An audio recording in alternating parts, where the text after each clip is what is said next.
The first thing she said when I confronted her was, "It's AI." I remember the exact way those words landed. Flat, practiced, like a line she'd rehearsed.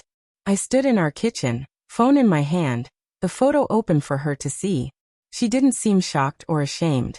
Her hands rested on her hips.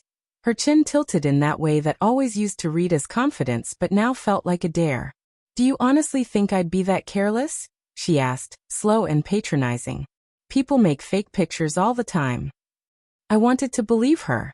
I wanted to fold that image back into some explanation that didn't end with betrayal. Emma and I had built 5 years together from small things. The way she laughed too loud at bad jokes. The way she used to nudge me when I was lost in a frame or a composition. We met at university. She the bright, electric presence everyone noticed first. Me the quiet one with a camera around my neck. For a long time, that's what worked. Her warmth, my observant silence. Lately though the balance shifted. Over the last half year she'd pulled away.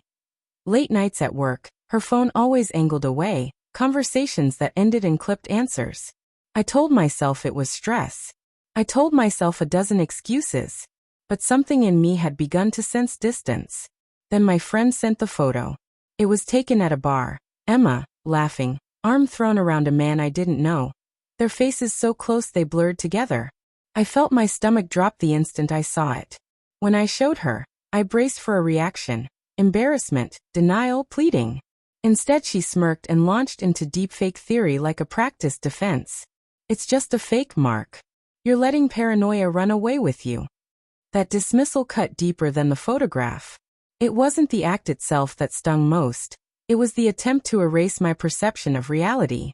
I remember standing there, feeling the room narrow to the rectangle of her face on my phone. I didn't yell. I didn't beg. I made a decision. I would look for proof, not for spectacle, but for truth. I decided I would not be gaslit in my own home. I went to the bar first thing the next morning. I sat in my car until they opened, the way a photographer waits for light. The bartender recognized her right away. "Yeah, she was here last Friday," he said matter of fact. He was the type of man whose face had already catalogued the city's stories. He didn't mince words. She and the man had been affectionate, public enough that other patrons noticed. He even pulled up the security footage for that night. My hands were trembling as I recorded the screen with my phone. There she was, Emma, laughing across the table, leaning in, their hands touching, closing in on a kiss. The footage moved like cold water through my chest. I went back home without saying anything. She was in the kitchen, looking casual as if the world offered her only small interruptions. I set my phone on the counter and hit play. Her expression shifted in an instant, the casual mask cracking. "Where did you get that?" she demanded, sharp now. "From the bar," I said.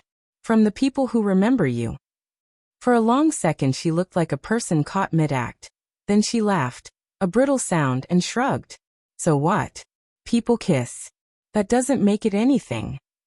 Her voice carried disdain the way a closing door carries a draft. Those words ignited something I hadn't felt in a long time. A hot, ugly need to force the truth into the light. But I didn't react in kind. I collected evidence, documented what I had, and let it speak. I sent the footage to her parents, to people we both worked with, to friends who'd been on the fence. I didn't do it to punish so much as to stop being the only person who had to hold this hurt quietly. Within hours the responses started flooding my phone. Her mother called, voice tight and incredulous. Her closest friend texted a confession about silent suspicions. A supervisor replied with a curt, "We'll handle this internally." The network of people we shared tightened around the truth. When Emma came into the living room and saw the messages piling up, she exploded. "You had no right," she shouted, slamming her phone onto the table. "You've wrecked my life." I stayed calm, calmer than I'd felt in months. "You've been lying to me," I replied. "You made me doubt my own instincts. I only made sure others knew what I saw." Her fury faltered. She sank into the couch and hid her face in her hands. "I didn't mean for it to go this far," she whispered. "It was supposed to be a joke, something that wouldn't matter." A joke. The word felt small and obscene.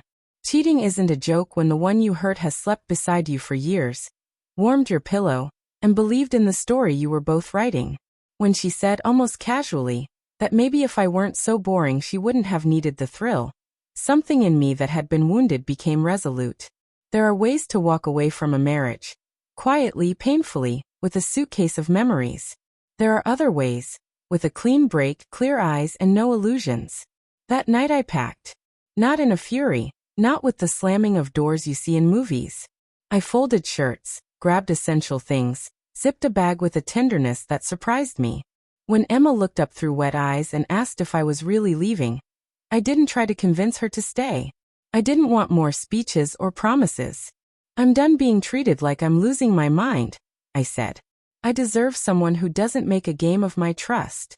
I walked out without looking back.